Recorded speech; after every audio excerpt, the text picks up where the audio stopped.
Hello everyone, welcome to another live. I'm Alicia. If it's your first time here, make sure you can hear me all right. And I wanted to lay down the agenda for today's live in just, what are we going to do today? Many of you have been asking about splits.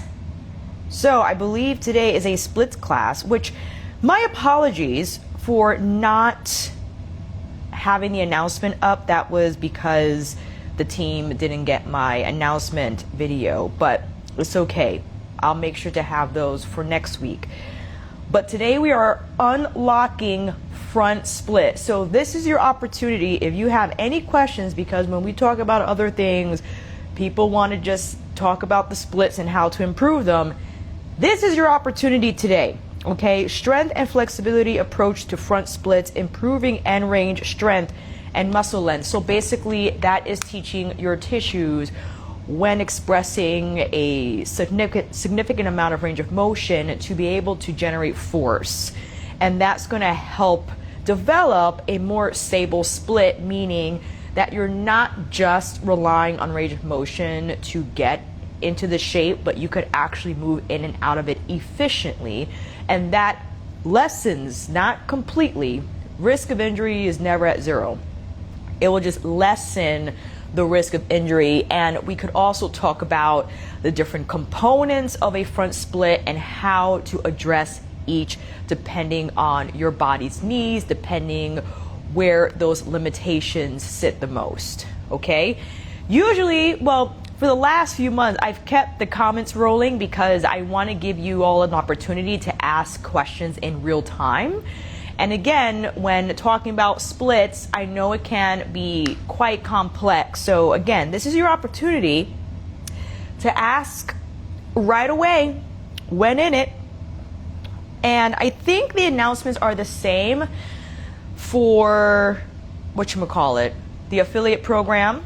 And there will be a challenge starting on Monday. If you would like to learn details about that challenge, you can head over to our link in bio and get those details. Okay? Now, for those wondering, let me back it up so you can get the full gamut here. What are we talking about? We're talking about splits. Ooh, chair in the way. If anyone's wondering, we're going into front splits. Okay. Now, a few things to break down. You have the front leg, which is going to include glutes and hamstrings. You have the back leg, I would say glute, hamstrings, and inner thighs. Back leg, mostly hip flexor and inner thighs as well.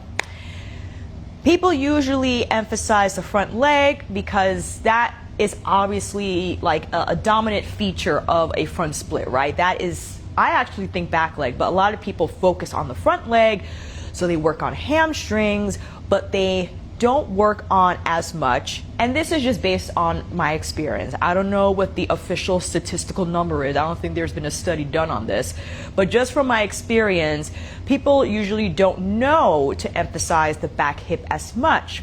When you take a look at the anatomy of a split, it actually is a part of several movements that come from the same vein. And that is the classic low lunge position. Your front split is basically an extended low lunge.